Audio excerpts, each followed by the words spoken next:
नमस्ते, good evening दोस्तों। स्वागत है आपका मेरे YouTube channel the study in village में। जैसे कि पिछली वीडियो में हमने सिलेबस के बारे में बातचीत कर ली है, यूपीपीसीएस का सिलेबस, उसका पैटर्न क्या है, कौन से टॉपिक किस पेपर के अंतर्गत कौन से सब्जेक्ट पढ़ने हैं, कितने मार्क्स का आता है, सारा कुछ हमने क्लियर कर लिया है। और अब हम सब्जेक्ट लेके चलेंगे। तो अब हम दो सब्जेक्ट एक साथ लेके चलेंगे ताकि पेपर आते आते तक ज़्यादा से ज़्यादा सिलेबस कंप्लीट कर सकें।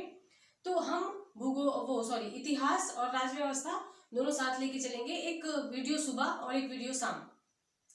तो ये क्लास जो है ये राज्य व्यवस्था की है, यानी कि पॉलिटी की। तो चलिए शुरुआत करते हैं।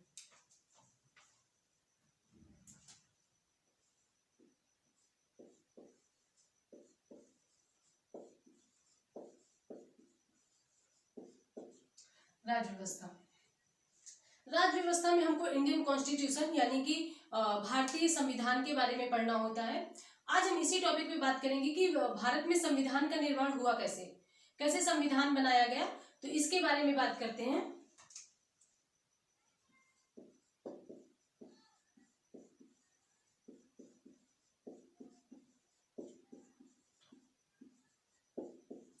संविधान निर्माण, making of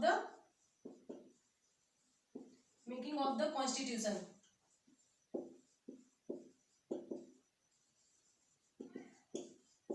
making of the constitution, कैसे संविधान बना। तो इसके लिए पहले हमको ये जानना होगा कि एक संविधान सभा की एक नामक मतलब संस्था थी। संविधान सभा, संस्था तो नहीं बोल सकते हैं, जैसे आज की संसद होती है वैसे एक संविधान सभा थी। उसका जिक्र कैसे हुआ? संविधान सभा का कार्य था संविधान का निर्माण करना। तो संविधान सभा मतलब संविधान पढ़ने से पहले हमको संविधान सभा के बारे में पता करना होगा, क्योंकि संविधान सभा के द्वारा ही संविधान का निर्माण किया गया। तो एक व्यक्ति थे जो तैयारी कर रहे हैं बच्चे, वो तो मतलब इस नाम से परिचित होंगे, लेकिन जो नए बच्चे हैं शायद वो ना परिचित हो। एक व्यक्ति थे एम.एन. रॉय। एम.एन. रॉय एक व्यक्ति थे। इन्होंने 1934 यानी 1934 में सबसे पहले संविधान सभा का जिक्र किया। ये क्वेश्चन कई बार पूछा गया है। सभी एग्जाम मतलब कई सारे एग्जाम, मुझे एग्जाम का नाम तो याद नहीं है, लेकिन मैंने कई सारे क्वेश्चन देखे हैं, रिपीटेड क्वेश्चन है कि संविधान सभा की मांग किसने की या तो संविधान सभा का जिक्र किसने किया। तो 1934 में संविधान सभा का जिक्र एम.एन. रॉय ने किया था। इनका फुल नेम है मानवेंद्र नाथ रॉय।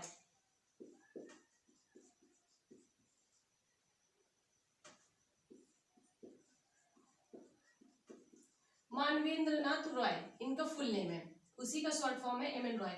क्योंकि किसी एग्जाम में मान लीजिए पूछ लिया कि एम.एन. रॉय, क्योंकि ये एम.एन. रॉय से ज्यादा फेमस है। मानवेंद्र नाथ रॉय बहुत कम लोग बच्चे जानते होंगे, और अगर किसी एग्जाम में पूछ लिया कि इनका फुल नेम क्या है, एम से कई सारे नाम दे दिए तो बच्चे कंफ्यूज हो जाएंगे। तो इनका फुल नेम है। इन्होंने सबसे पहले 1934 में संविधान सभा की मांग की कि एक संविधान निर्माण के लिए संविधान सभा होनी चाहिए। लेकिन तब ब्रिटिशों का शासन था, तो किसी पर्टिकुलर व्यक्ति की, किसी एक इंडिविजुअल व्यक्ति की बात नहीं सुनी जाती थी। कोई एक संस्था जो पावरफुल संस्था रहती थी, अगर वो कहे उसकी भी बातें जल्दी नहीं सुनी जाती थी। बहुत कहे तब मतलब उसकी मांगे पूरी की जा सकती थी। तो इसकी जो आधिकारिक रूप से मांग है,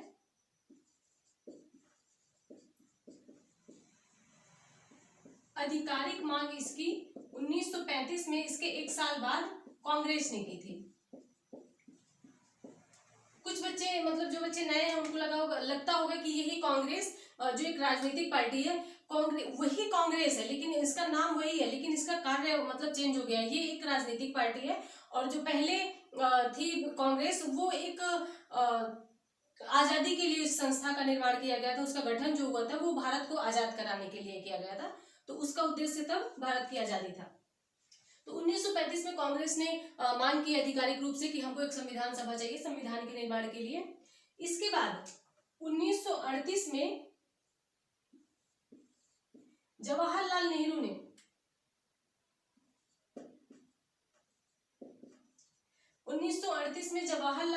ने कहा कि जो संविधान सभा का गठन है ये वयस्क मताधिकार के आधार पर होना चाहिए। वयस्क मताधिकार यानी आप किसी को भी नहीं चुन के भेज सकते हैं।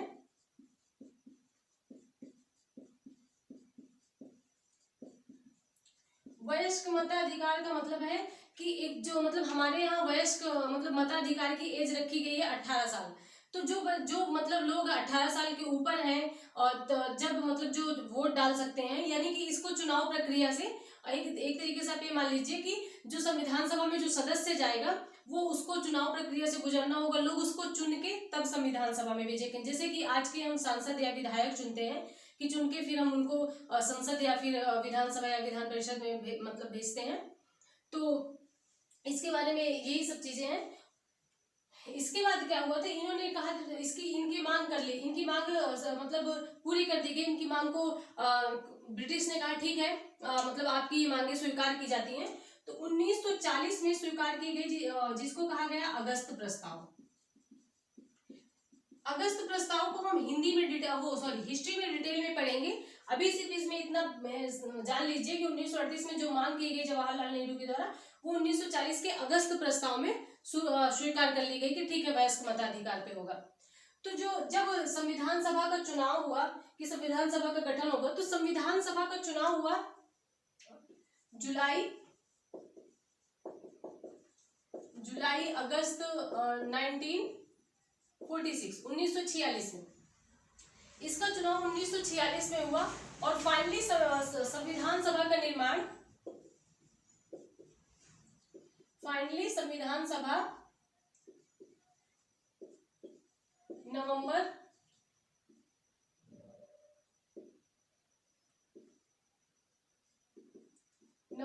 1946 में बनकर तैयार हो गई। संविधान सभा बनकर तैयार हो गई और ये जो चुनाव था वो 10 लाख व्यक्तियों पर था, यानी 10 लाख लोगों पे एक व्यक्ति को चुन के वो लोग संविधान सभा में भेजना था कि 10 लाख व्यक्ति एक व्यक्ति को चुन के संविधान सभा में भेजेंगे। तो ये चीजें आपको समझ में आ ही गई होंगी। अब इसके बाद हम बात करते हैं, जब नवंबर 1946 में संविधान सभा की गठन हो गया, तो इसकी जो प्रथम बैठक है,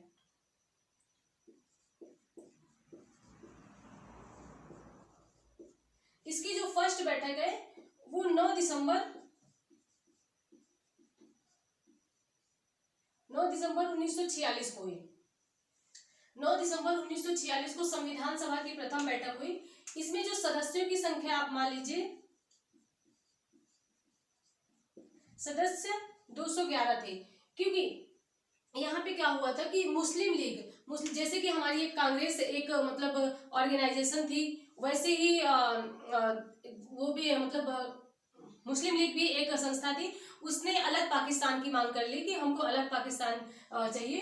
तो उसने इसमें जो संविधान सभा की प्रथम बैठक हुई थी, मुस्लिम लीग ने भाग नहीं लिया, लेकिन इसमें महिलाओं ने भाग लिया था। मुझे एग्जैक्ट तो याद नहीं है कि किस एग्जाम में पूछा गया था, लेकिन किसी एग्जाम में ये पूछा गया था कि क्या संविधान सभा में महिलाओं ने भाग लिया था। तो जी, संविधान सभा में महिलाओं ने भाग लिया था, लेकिन ये याद रखिएगा कि मुस्लिम लीग ने संविधान सभा की प्रथम बैठक में भाग नहीं लिया था। तो उसके बाद संविधान सभा के 211 सदस्य थे। जो इसके अध्यक्ष थे वो सच्चिदानंद सिन्हा थे।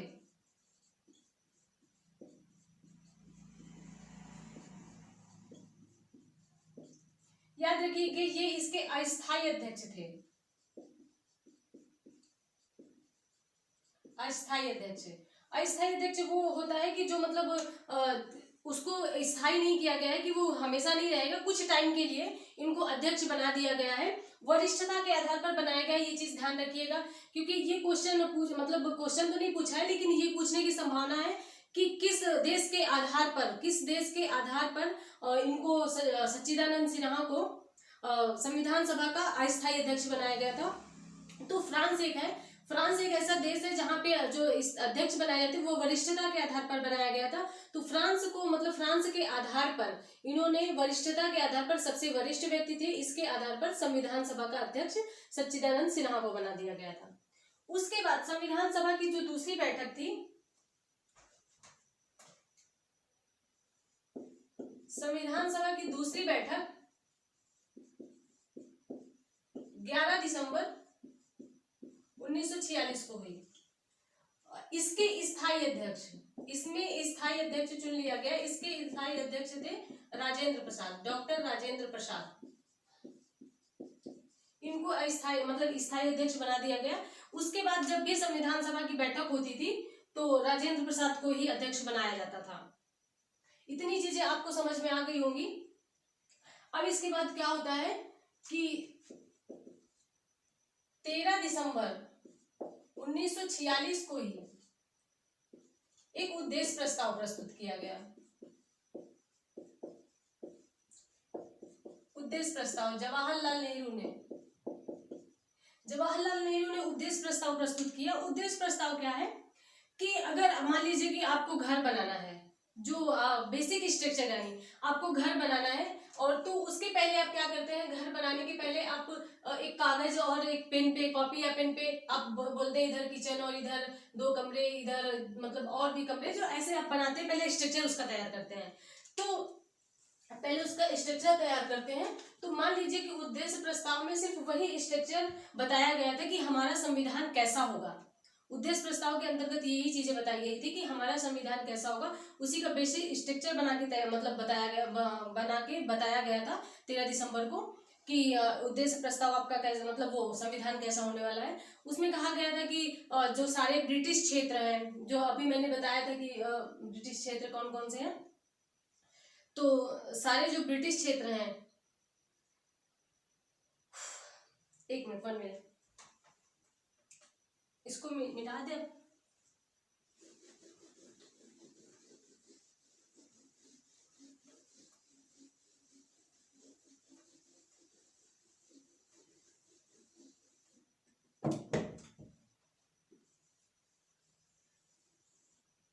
ये रफली मैप है, वैसे मुझे मैप बनाना नहीं आता है।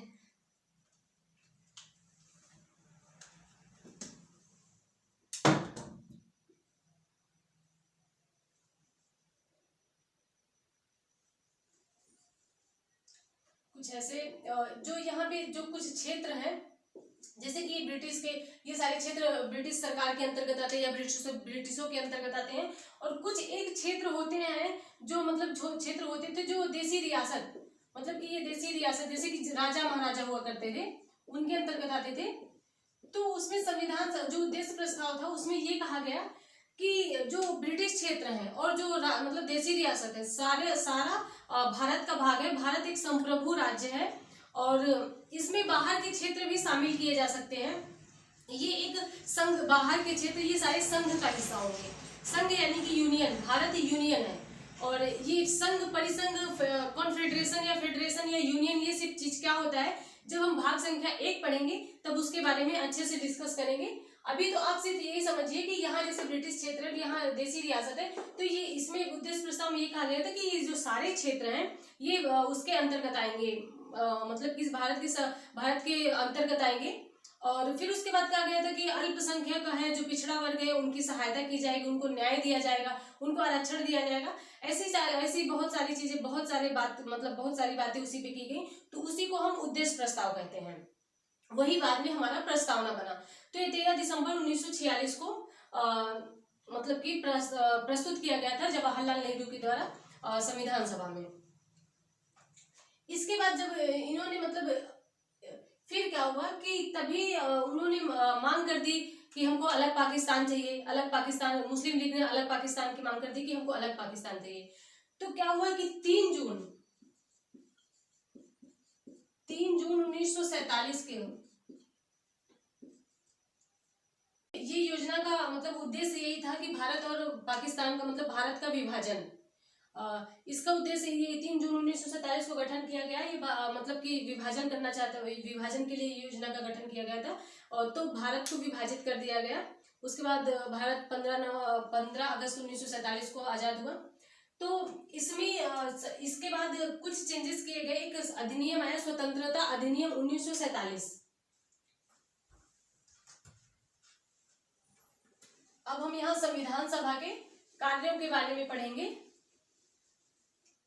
जब ये योजना आई तो उसके बाद एक अधिनियम आया, स्वतंत्रता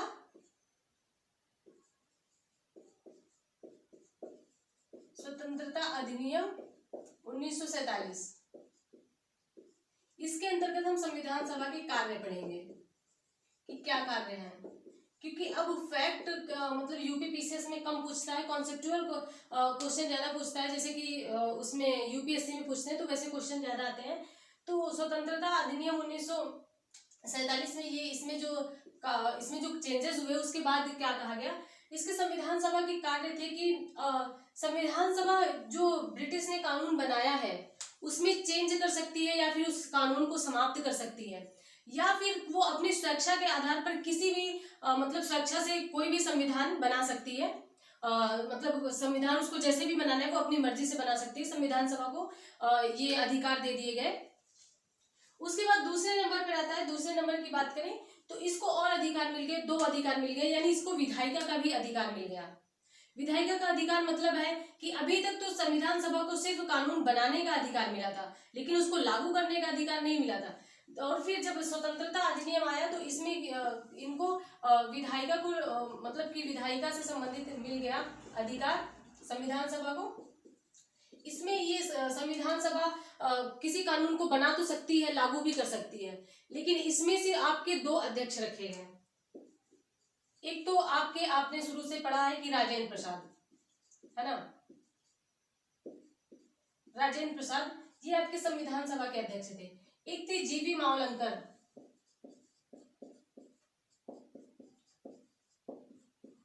जीवी मावलंकर। अगर कानून बनाना है या फिर कानून बनाना है या फिर संविधान सभा के, जैसे कि संविधान सभा के नाम से उसकी बैठक हो रही है, तो इसकी अध्यक्षता करते थे राजेंद्र प्रसाद। लेकिन अगर लागू करना है तो इसकी अध्यक्षता करते थे जीवी मावलंकर। ये चीजें मतलब जब स्वतंत्रता अधिनियम 1947 से ही चली आ रही थी, उसके बाद फिर ये मतलब इसको 2 अधिकार दे दिए गए। इसके बाद फिर इसके अन्य कार्य क्या थे, ये इसके बारे में हम बात कर लेते हैं कि संविधान सभा के अन्य कार्य क्या थे।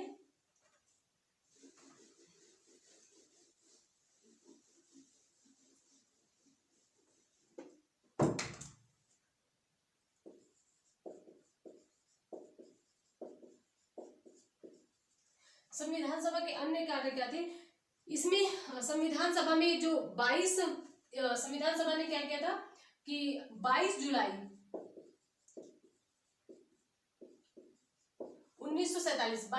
1947 को संविधान सभा ने राष्ट्रध्वज स्वीकार किया, राष्ट्रध्वज स्वीकार किया। उसके बाद 24 जनवरी 1950 को राष्ट्रगान, राष्ट्रगीत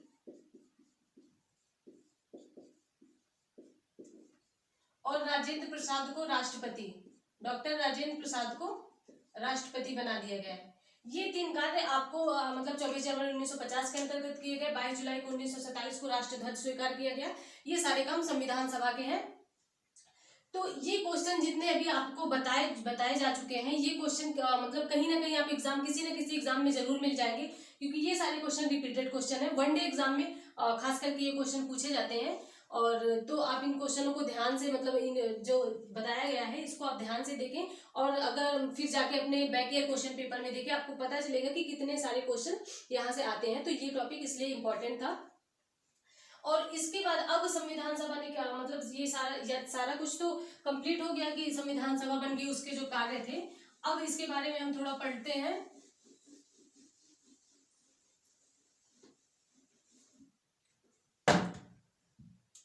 संविधान सभा को जो बनने में टाइम लगा है,